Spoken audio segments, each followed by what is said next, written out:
Good morning, good afternoon, or good evening, wherever you may be watching this from. Welcome to Yolk Folk Heritage Farms and Hatchery. My name is Jason. I'm the owner and operator, along with my wife and my two sons. And I started this channel because Yolk Folk's going to go on a little journey here. We're currently in Western Washington. We're a small farm. I have 47 hens, 3 roosters, as well as some geese and some ducks, which we hatch as well and sell those goslings if folks are interested, along with the eggs.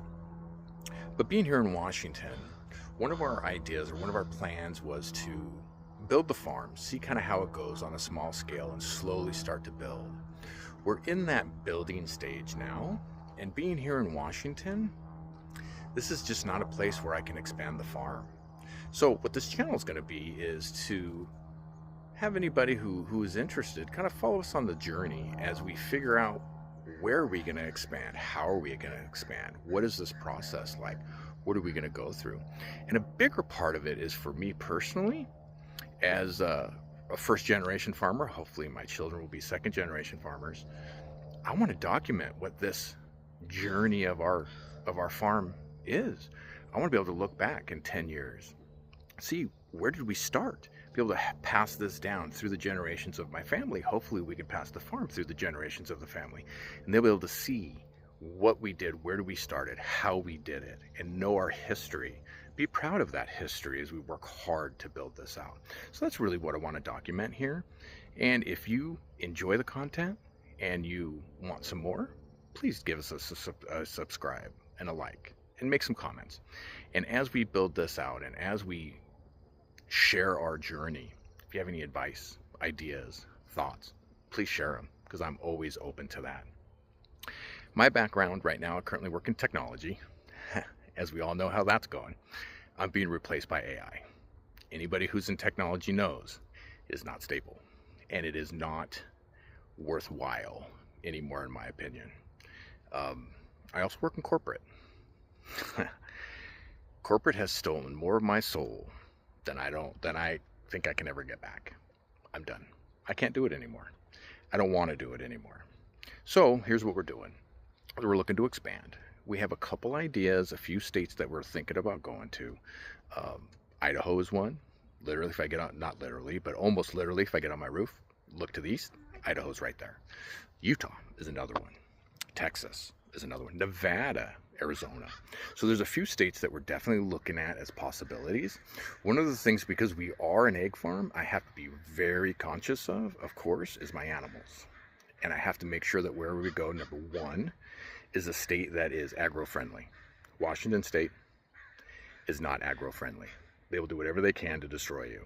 It's unfortunate, but that's the situation here in Washington. It's also not business friendly. That's why I cannot expand here. It just costs too much money. I won't make enough back to even pay for the farm. It's not an option. So we're looking for, of course, lower costs, agro-friendly, and we're a Christian family. And the morality here in Washington State is very questionable. So we're also looking for a place where there are like-minded individuals like us who truly believe in Jesus Christ, the Bible, and follow the word. So that's kind of where we're at. I appreciate you for joining us on this journey. We'll see how it goes. Now here in a minute, I'm going to go ahead and take you on just a quick little tour of what we've got here and show you a few things.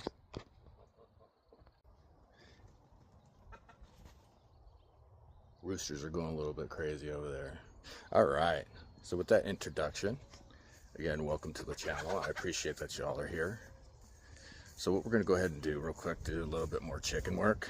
I have actually built a mobile, I guess you could call it a coop, where what I do is I don't force chickens into it, but I'll open it up and we'll do it here in 2 seconds. And I let the chickens go ahead and go on in there. And if we get a handful of chickens or enough chickens in there, then what I'll do is I'll either grab the tractor, or I can really just move it by hand. It's not that heavy and not that hard.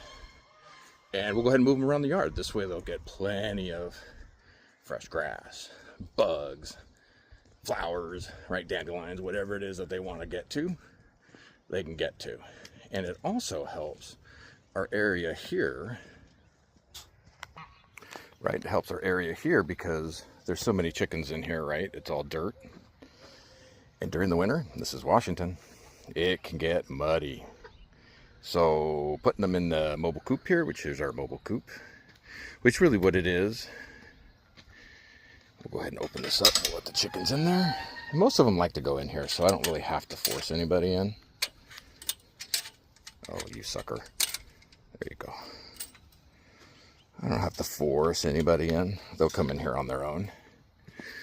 But basically what it is, it's just a aluminum coop or shelter, or whatever you want to call it. And what I did is I just went ahead and put wheels on it.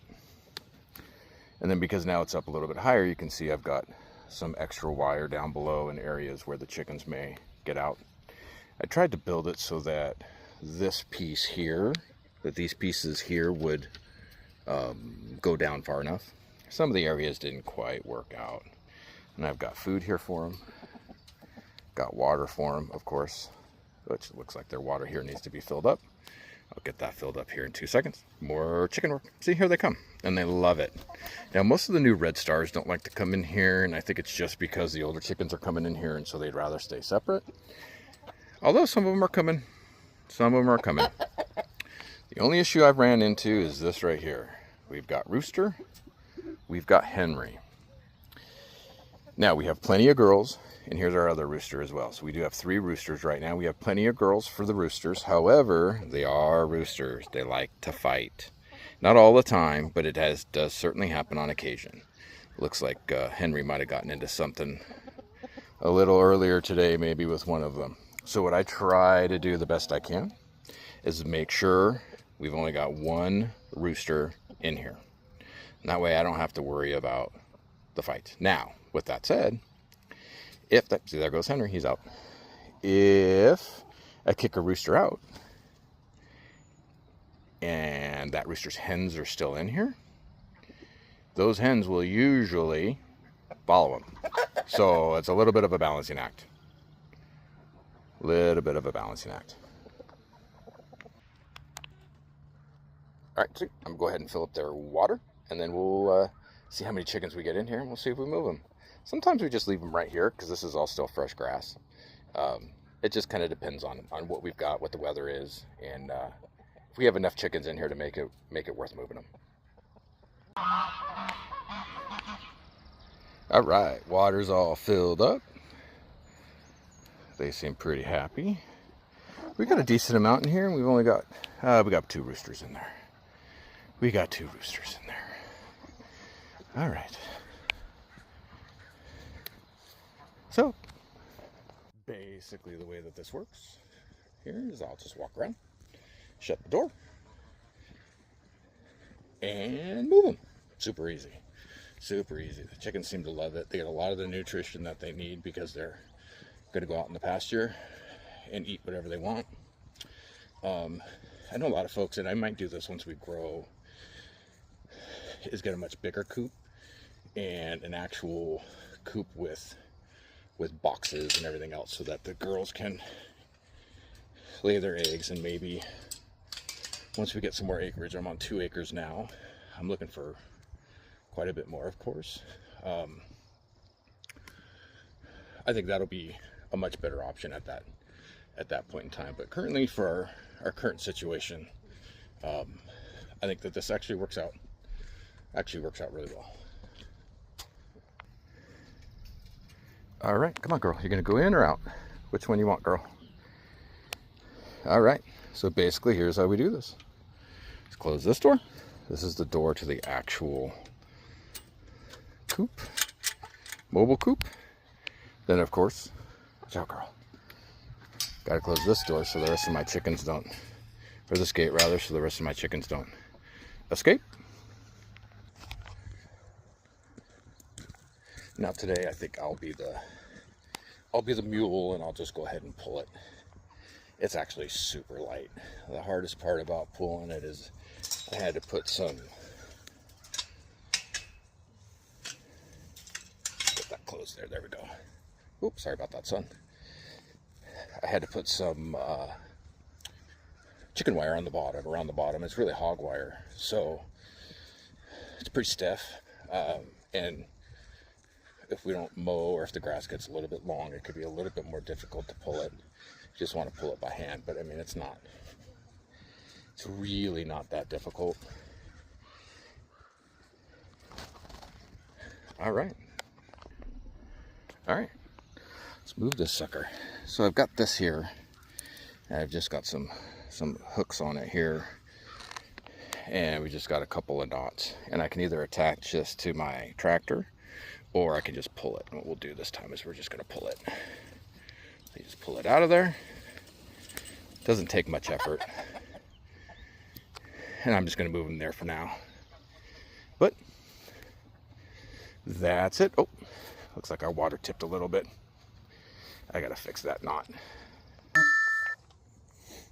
All right, got that water fixed. That was my fault. When I filled the water earlier, I didn't set the knot exactly kind of in the middle. There's a kind of kind of an indent, I guess you would call it, where you can put the knot so that it'll stay even. When I did the water and I put it back on there, I didn't do that. That's me, 100%. All right, that's our mobile chicken coop. I'm gonna go ahead and take y'alls out to go look at our egg stand. All right, here is the Yolk Folk egg stand. I put this sign up here very specifically for my wife. I built this myself. I gotta clean that roof off. And then what we do is we just have our cooler here with ice packs. And then we've got duck eggs here. And we do washed as well as unwashed chicken eggs. And then this is just sort of what we look like. We've got some information here as well.